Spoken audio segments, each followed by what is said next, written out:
Har yanzu dai ba a samu wani ci gaba ba a dangane da zanga-zangar da aka fita, sai dai kuma masu alkunut suna nan sun ci gaba da yin alkunut a ƙasa Najeriya haɗe da masu tona asirin gwamnatin Bola Ahmed Tinubu ta kowane ɓangare. To kafin dai mu je cikin labaran tsindin gadan-gadan ku fara biyon mu da subscribers haɗe da danna mana ƙararrawar sanarwa jakadiyar Arewa TV, wanda yakan ƙara mana ƙarfin gwiwan ci gaba da kawo muku labaran masu sauraron mu na yau da kullum. Hakika har yanzu ba a samu wani ci gaba ba a dangane da zanga-zangar da aka fita a cikin ƙasa Najeriya. Sai dai kuma ana hangen ganin cewa watakila shugabannin sun yi biris ne ba don komai ba sai don yanayin yadda suka ji dukan yayi yawa, ma'ana dai yanayin yadda ba sa zato da cewa 'yan ƙasa Najeriya za su iya ɗaukar wani mataki a hannunsu na ganin cewa sun ɗau matakin da ya dace. Sai kuma yanzu haka suka ɗau matakin da ya dace ɓangaren fita zanga-zangar, wanda a da shugabannin ƙasar Najeriya suna ganin cewa kamar 'yan ƙasar Najeriya ba su da wayewa ko wani hankali da za su iya yin shige da fice wajen ganin cewa sun ɗaukar wa kansu mataki irin wanda zai kawo masu canji haɗe da ci gaban rayuwa. Wanda a daidai wannan lokaci kuma sai aka ga sun fita zanga-zangar. Daga dai lokacin da aka sa kwana 10 za a yi zanga-zanga kawo yanzu da wa'adin kwana 10 ya cika, lalle ana ta samun waɗanda suke 'yan ƙunar baƙin wake suna fitowa suna maganganu a social media haɗe da tona asirin shugabanni, duk da cewa ana kama mutane kuma an kakkama waɗansu mutane da dama waɗanda suka yi amfani da tutar Rasha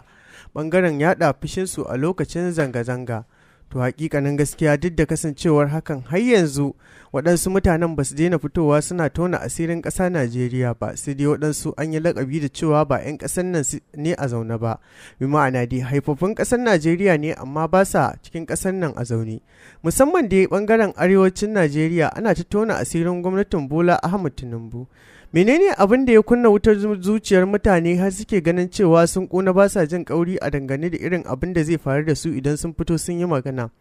Yunwa, haɗe da talauci, da kuma kallon irin bidiyoyin mutanen da suke cikin kunci da wahala, da kuma kasancewar za ka iya zama makwabcin wanda yake fama a ya kwana ya tashi bai ci abinci ba, da kuma yanayin yadda za ka fito ka ga almajirai mabarata sun yawa a gefen titi, wanda wani da ganinsa za ka iya mai kuka a cikin ƙasar ta Najeriya.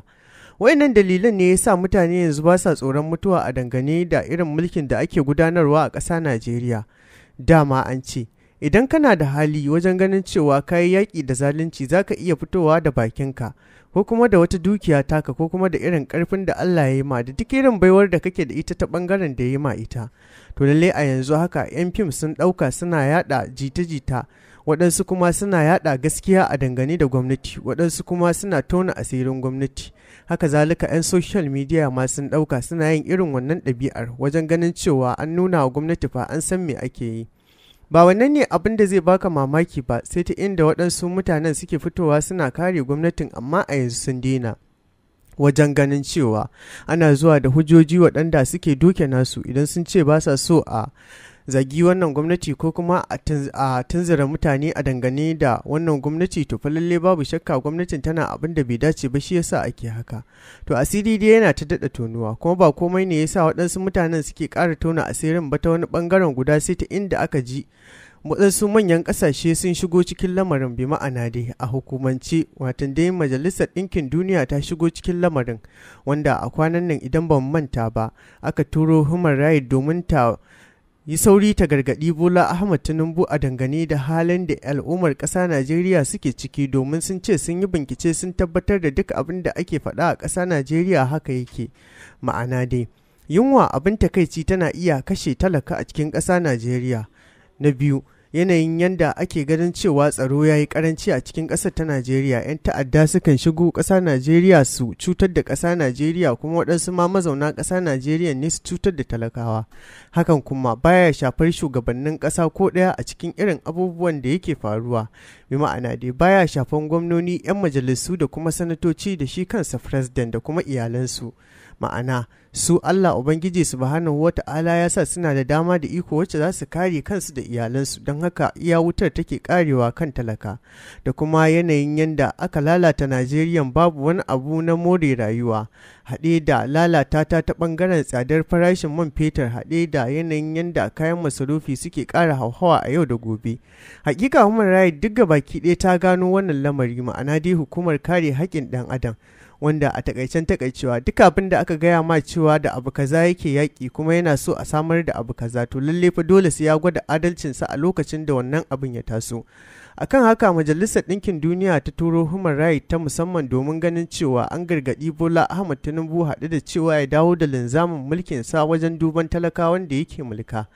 wanda har yanzu kuma Bola Ahmed Tinubu ba mu ji martaninsa ba a dangane da wannan kashedi da aka yi mai na musamman.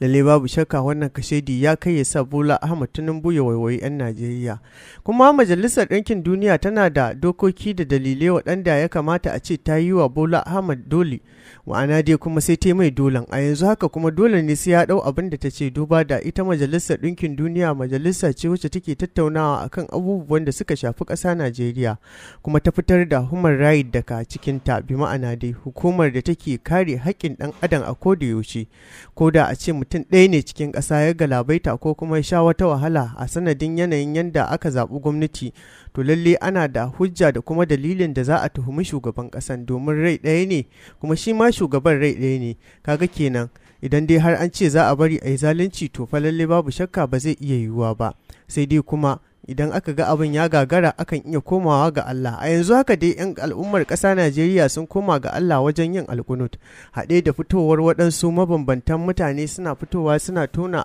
asirin ƙasa Najeriya, kamar irin su a ɗan Bello. Ɗan Bello ya shahara wajen fitowa ya fayyace gaskiya, wanda ko a yau dinnan wani sabon bidiyo nashi ya fita a dangane da abin da ake aikatawa a ƙasa Najeriya, wanda ya tabbatar da cewa Bola Ahmed Tinubu ba talakawa ne a gabansa ba, da kai shugabannin waɗanda suke da faɗa a ji a Najeriya su ne waɗanda suke cinya arzikin ƙasa Najeriya, kuma ba don su ne aka yi arzikin ba, Allah ya yi ne domin duk wani ɗan ƙasa ya amfana da arzikin. Ma'ana dai shi ɗan Bello yana harzika talakawa a dangane da yanayin yadda yake so su fahimci menene abin da ake yi a Najeriya da kuma tuggun da ake kullawa talakawa, wanda a daidai wannan lokaci har aka fitar da sanarwar cewa za a kama ɗan Bellon akan irin hukuncin da ake ganin cewa ya kamata a yi masa a dangane da yanayin yadda yake lalata wata jam'iyya. Sai dai kuma ba wai iya jam'iyya ɗaya yake lalatawa ba, ɗan Bello ya zama kamar ruwan dare mai gama duniya a dangane da 'yan siyasa. Babu wanda yake ragawa in dai har bai ragawa talaka ba, shi dai yana yin yaƙi da zalunci ne kuma yana ƙoƙari wajen ganin cewa an kafa adalci. Yasa mutane suke sauraron zantukan sa na yau da kullum waɗanda yake yi a dangane da al'ummar ƙasa Najeriya. Lalle babu shakka nan ne ya farin jini, yanayin yanda yau kuma Abis Fulani shi ma ya fitar da wani bidiyo irin wanda yake tona asirin shi kansa Bola Ahmed Tinubu a dangane da refinery din man din da Dangote ya gina a cikin ƙasa Najeriya, wacce za ta iya doke kowace refinery ta ƙasa Najeriya, wanda kuma an yi bincike an tabbatar Bola Ahmed Tinubu shi ma yana da tasa matatar ta karan kansa. Shi yasa ma ba su goyi bayan wannan al'amari ba, tun farko suka hana Dangoten siyan mai a farashin naira, wanda suka kai shi matakin siya a farashin dala, domin idan ya tsada karuwar su ce su da iyalansu ana dai za su tara wa iyalansu kuɗi, kuma su ma su amfana da irin abin da suka aikata, ma'ana dai na sa wa talakawa tsada haɗi da tatso wani abu daga wajensu. Lalle babu shakka waɗannan ɓoyayyun sirrika ne a ƙasa Najeriya wanda ake almundahana da babakere da dukiyar talakawa, sai dai kuma ba kowa ne wanda ya gano ba, sai idan har kana bibiyar al'amura irin na yau da kullum na manyan ƙasar, wanda idan kuma ka tsaya kai dogon nazari duk za ka gane abin da suke yi suna yi ne domin gomansu ba goban talaka ba. To masu mu na yau da kullum dai wannan sakonnin talakawa ne waɗanda suke kokawa a dangane da azabar da ake fuskanta a yanzu a ƙasa Najeriya, sai dai an ɗau matakin addu'a, mun san da cewa kuma Allah zai kawo mafita a daidai wannan lokaci. Sai ku ci gaba da biyo mu da comment da lakin Jakadiyar Arewa TV, wanda yakan ƙara mana ƙarfin gwiwan ci gaba da kawo muku labaran.